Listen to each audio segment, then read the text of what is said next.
righteousness. But how would that go? How stupid he think people are. I'll tell you how stupid he think people are. He think people are very stupid. Because if he will get away with things, tell all kind of lie and get away with it, and bamboozle people and boost about people and bully people. I am not encouraging no violence. I am not encouraging you to raise your voice in anger, to raise your hand in anger. In fact, I'm doing the opposite. If you're a farmer and you see a labor say, I love you because you're suffering like me. If you're a labor and you see a farmer say, you're suffering like me because the rain falls on all of us. My light bill for December was $239.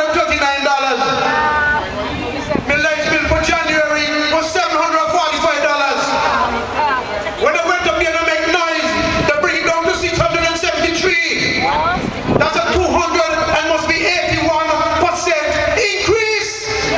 But Dr. Douglas don't pay for the lights. My bill in December was $239. My bill in January was $745. If you all don't sit down and take that, I don't want to hear nothing from none of you. I will go up in a mountain and live. I'll become a Boba Dread. They want to hear nothing from none of you. I am not encouraging violence. I'm encouraging you to do what Marcus Garvey told the people of St. Kitts to do in 1937. You know what he told the people in St. Kitts? He came here in 1937 and he went down to Market Street and he spoke at the MIS. He said, do not become a nation of jellyfish. All you know what a jellyfish is? Hang on a backboard. He wiggle all over the water. Do not be a nation of jellyfish. Don't get me wrong. I am not encouraging anybody to break any law. We are not encouraging anybody to break up nothing, or to burn down nothing, or to fight with anybody. But we are begging you to stand up and show that you have backbone. Show that you are something and somebody. And the minute you stand up to show that you are somebody, the bully will shrink and shrivel. Anytime you stand up to a bully, he will shrink and shrivel. Don't care how much money one he said he is. The greatest resource of any country is its people. And a threat to democracy anywhere is a threat to democracy everywhere. We have a serious battle on our hand. And there are those who look at it as still child's play. I have a strong feeling that this is probably our last call for alcohol. I don't know after this what's going to become of us. I have a few grievances, one of which is the way we are being treated in our country. Maybe it is because lots of us are not aware that we are the most precious thing that belongs to this country. So we simply give away our rights. When I look and see certain things that goes on, for example, I look at a house on the beach in Frigid Bay. Which of you could have dared to dig foundation to put yours there if you are a Kitty Church? So it seemed to me like we become last class citizens in our country. For me, I refuse to settle for that. Even my own people would touch me when I try to do the right thing. Because I'm not brainwashed, and I refuse to be brainwashed. I look at those who come to our shows, marking their welcome, all right. But lots of them don't follow no laws that they meet here. They make their own laws. And we sit back with that.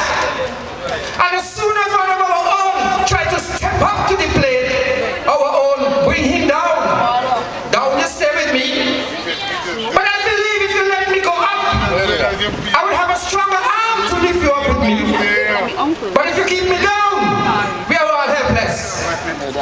Because the country can't progress in a state of unrest like this. And it's Dougie got the place up because Dougie likes confusion. He is the prince of confusion. He says so all the time. He likes chaos and confusion. I come to talk about one post. I come to talk about Denzel Douglas.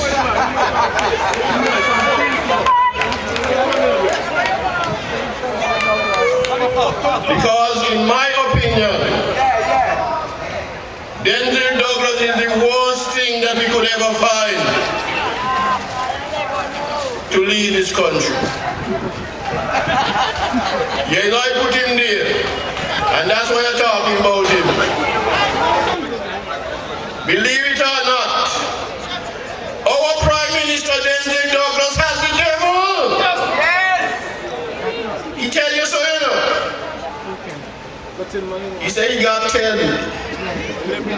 Douglas said he got 10 demons. He said, oh, he's 10 man in one. Is he saying? When he said he's 10 man in one, what do you think he mean? He mean he got 10 demons. You know who got all the demons too? Pastor Benji.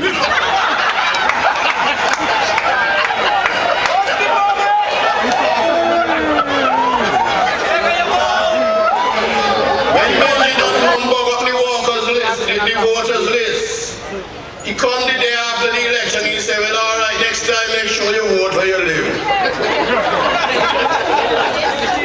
That's why he know all the time that you ain't voting where you live. When the election done, he said, all right, make sure it don't happen again. But look what happened. Neil's got the election going on. And Benji and them putting on names from St. Kitts on the Neil's list. I got a girl that's come to my school. She never got Neil's yet. And she named on the list to vote in Nevis. She's 19 years old, she has never been to Nevis. Benji and Douglas are doing this in Nevis because they want to control Nevis. Douglas wants to control Nevis the way he's controlling St. Kitts. That's an evil man. That is not the way St. Kitts is supposed to run. And so we have to get rid of Denzel Douglas. My friends, I'm trying to tell you that Denzel Douglas is a danger to our country. You have seen it already. For the past 16 years that he has been running this country, you have seen this country slide and slide and slide. Our country is now totally broke. We have to go to the IMF to beg them money. They have to tell Douglas to put down some hardship on his people.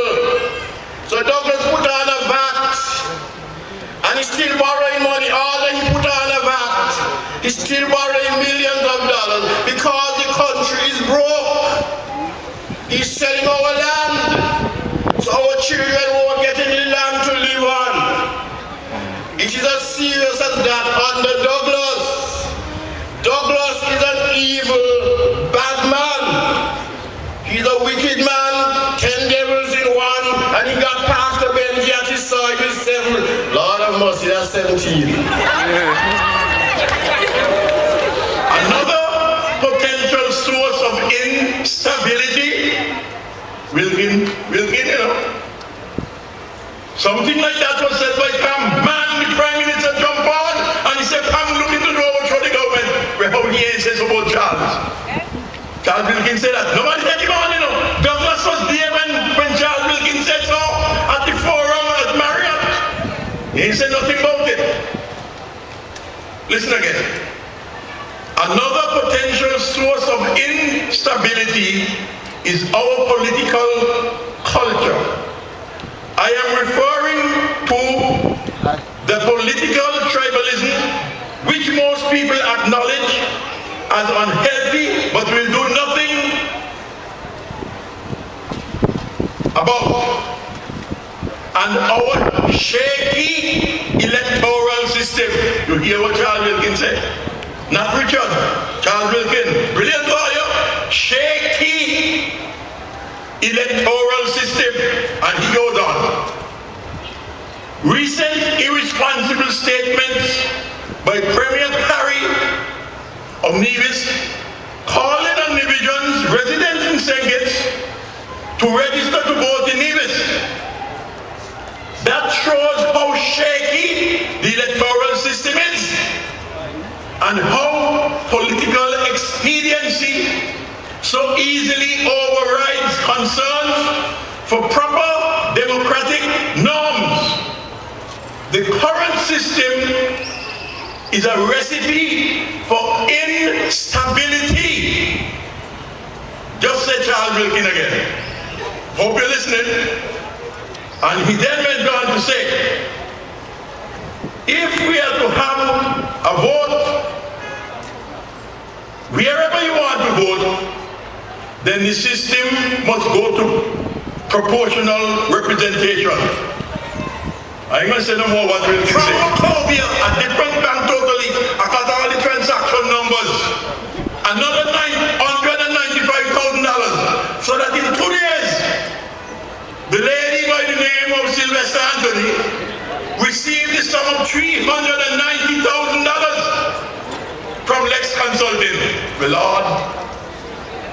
Remember Dr. Douglas said that when Lex worked for them, when Lex worked for them, they pay him. Listen again, not me. He said, Lex to pay him when they work for him. This kind of thing of borrowing the money from the government without any authority. And they say convicted on all counts. He's to be sentenced on the 18th of April. No control here. Well, I want to be sure that all those who do those wrongs here in St. Kitts, they have their day in courts and in jail if necessary. If you say it's all right for them to do what they're doing, then I would say I waste the time in government. When I was in the Ministry of Trade and Industry, people come offering me all kind of things. I thank God me not have to beg and wait on nobody. And you got some kind of people over there now, they are nothing but vultures on this country. I cannot believe that our Prime Minister could sink so low that he could set up his own petition to expose him to this kind of thing in order to win an election. Well, it was to mean his life. Notice what I say. So if tomorrow you hear they're gone with me, so let it be. I don't live my life. I want to tell you that next week, Friday, the march will be considered to be Operation Rescue Phase 4. I want everybody to come out. I want people like Gene Hamilton to come out. I want people like Mr. Richards from Sandy Point. I want everybody, labor people and PAM people and every kind of people to come and march. You got a problem? Bring your placard. Say what your problem is. And we are going to march this town and let them Douglas know we've had enough of him. Good night and thank you.